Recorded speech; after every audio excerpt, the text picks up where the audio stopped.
and welcome back. Chapter 12. It had been raining and hailing just as bad when we gotten back to South Carolina. What were the odds of an unexpected storm hitting both places at the same time? It was the first real inkling the powers that be were pretty pissed. I felt like a school kid in the principal office and I wasn't enjoying the experience. I was an adult. Being pulled out of being pulled out of my previous reality didn't change that. I sat in front of Harold's desk, creating puddles with my drenched clothes and hair as he flipped through his papers silently. Fate stood holding up the wall off to the side, forming his own puddle. His shirt stuck to his skin, showing off the impressive physique I've already felt firsthand. The three of us were the only ones in the office, or the building for that matter. Fate hadn't spoken since we gotten back. The only contribution he was currently making to the situation was an occasional grunt of annoyance as he shook his head, obviously replaying the situation over and over again in his mind. But which situation? Both had seemed to piss him off. "Do you mind?" I asked after an especially loud grunt. Your monosyllabic noise are very distracting. Getting literally weak in the knees during our kiss hadn't improved my mood either. If he thought I was going to be an easy mark and that he'd walk all over me now, he was very mistaken. The sooner he knew that, the better. He looked like he wanted to lunge at me. I smiled brightly back at him, my hands folded on my lap as if I weren't the least bit concerned. Harold's fingers finally came to rest on a sheet that he pulled to the top of the pile in front of him.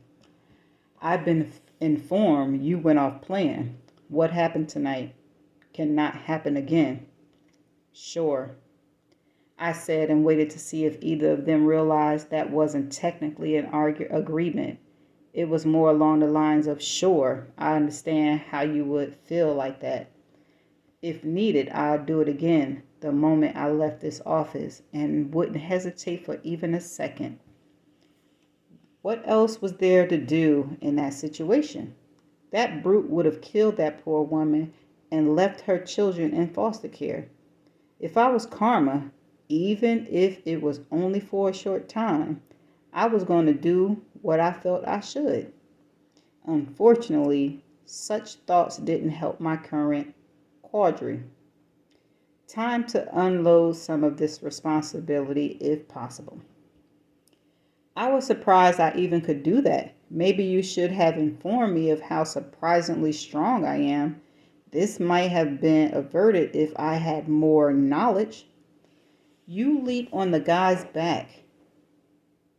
Harold made a noise that was a watered down version of the ones Fate was making and then continued. "The point is, it can't happen again. That man was not slated to move on for another 50 years. He waved the paper at me, but not close enough to read. Harold really loved his papers. Your actions have ramifications. I can see the problems that would create, but I won't agree to not do it again." Dodge another. His patience will wear out soon enough if I kept this up. As far as Fate, I wasn't even going to think about him right now. I watched Harold flip through some more piles before he finally looked up again. His lips were pursed, and it looked like a couple of blood vessels were in danger of bursting. "You wanted her," Fate said from where he was leaning, noticing how Harold was about to lose it. I crossed my legs, making a squishy sound with the action. "I'm so glad you finally regained your ability to form words." The grunting was very unbecoming. Harold cleared his throat, purposefully bringing the attention back to himself. "I'm telling you right now, that cannot happen again. I'll have your word on it." I was afraid it was going to come to this. They'd try and nail me down, maybe pull out another contract. I was a former lawyer. and not just a ho-hum one. I had a gift for it. They gotten the best of me once when I've been weak and not in my right mind. That was galling enough. Let's see who got the best deal when I was in my right mind. I'd prefer not to commit, I said, like I was unsure if I'd be able to make it to a barbecue next week. You have to. Harold's face grew red as he stared at me. Fate was back to grunts and head shakes. Then they said nothing. And the longer they went without words, the more suspicious I became. Time to start poking the bear and see what kind of teeth he really had. I told you, you made a mistake choosing me. I shrugged, silently inferring that this was their problem, not mine. You were the last name on the list of one, Harold said. You think I would have chosen you? He thought insults were going to work. I dealt with and defended the dregs of society. I heard worse on a weekly basis. I decided to poke the stick in a little bit deeper. That's not so good for you because I really don't like orders, and I'm trying to figure out why I'm supposed to be taking them from either of you. Harold's breathing increased and his eyes flashed towards Fate for the briefest of seconds. He didn't know what to do with me, and there was only one likely answer. He couldn't do anything.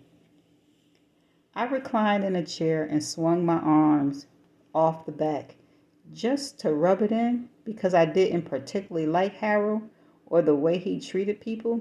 I kicked my feet up on his desk and crossed my ankles before I spoke. You can't do anything to me, can you? I posed it as a question even though I was certain of the answer. Furthermore, I don't think this has ever happened, has it? I wasn't supposed to be able to do what I did and save that woman. And if the entire universe couldn't stop me, what can you do? I saw Harold's eyes dart to Fate again, who looked like he wasn't listening anymore, even though I knew he was. Harold rose and leaned forward. I'll keep you here until you fall in line, contract or not. You want out? You better not pull one of those pranks again. I looked at him calmly, his head hovering above where my feet still perched. No, I don't think you will. I crossed my arms as I rocked my chair on the back of two legs. You don't like me. You'll get rid of me the first chance you can. How do you know I won't do it just to spite you?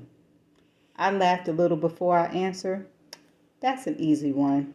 You won't do it because that's what I do. When it comes down to it, I'll do anything to win.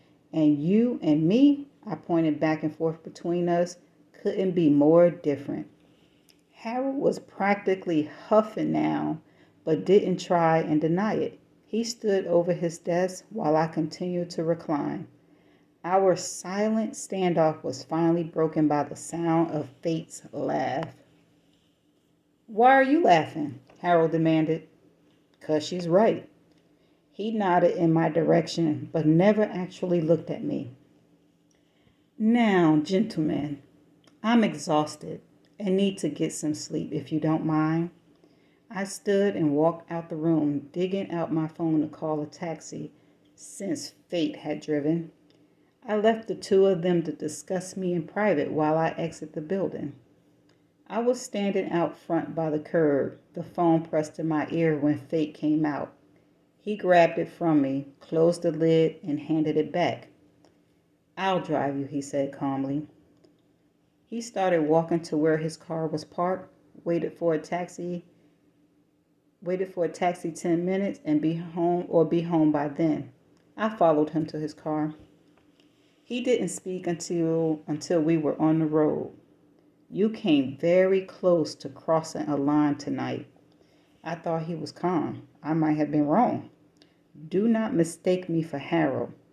Don't threaten me. It's not a tactic I respect or respond well to. Just like in a human life, there are lines you don't cross. If you put me in that spot again, I'll do more than threaten. And what would those lines be? I got some lines as well, and you seem to have no issue trampling over them, I said as he pulled into my parking lot. Don't press me. Why? And while we're at it, what exactly is going on between you and Harold? What do you have on him? Absolutely nothing. But there's something there. I can practically taste the tension between the two of you. You've got 2 weeks left here. He pulled into my lot. Is it worth it? He nodded toward the door, silently telling me to get out, and I obliged him. He peeled out of the lot. I guess he wasn't staying the night. Fate was still gone when I got up the next morning, or I thought he was. I heard him somewhere below when I went to have coffee on my deck. She's sleeping. Not anymore, I wasn't. I didn't know who he was talking to, and I didn't want to lean over the deck and alert them I was there. I slunk closer to the side as far as I could get without hanging over the rail. Do you think she's going to lead us to him? His unknown companion asked. I don't know, but she's the best tool in our box. And Harold? The way he said his name indicated it was a question asked often. Useless, like usual, Fate replied. You going to tell her? Definitely not. She's completely unpredictable, headstrong, stubborn. If Fate hadn't been cut off, who knew how long the list would have gone on? But it sounded like he was just getting going. I couldn't really fault any of his statements either. They sounded pretty true. And pretty hot. You're working anything in that angle? Not worth the cost, Fate said. That stung a little. He didn't have a problem the other day. How's that? She's too human, which is exactly what you normally sleep with. You should leave before she gets up, Fate's voice. I don't want to have to explain you. Don't come here again unless I give you the green light, not while she's here. Sure. I heard steps retreating and I ran back inside to see if I could catch a glimpse of out the back kitchen window that faced the road. The back of the man with tattoos and long black hair walked away with Fate by his side. I didn't recognize him from the office, but that didn't mean he wasn't from one of those other suites. If he wasn't, who was he? We weren't supposed to be able to even tell anyone else about us. I knew firsthand how ominous that was. So the guy was either one of us or in the loop. Or maybe the ominous feeling I had was just a loud bark with no bite. There was only one way to test it, and I wasn't ready to jeopardize someone's life to find out. I'd have to check out the suites. If he was in the building, I'd find him. And if he wasn't, and why did they care about my killer? What was the connection there? Because Harold didn't seem to care that much. And that's the end of chapter 12. Stay tuned for the next chapter.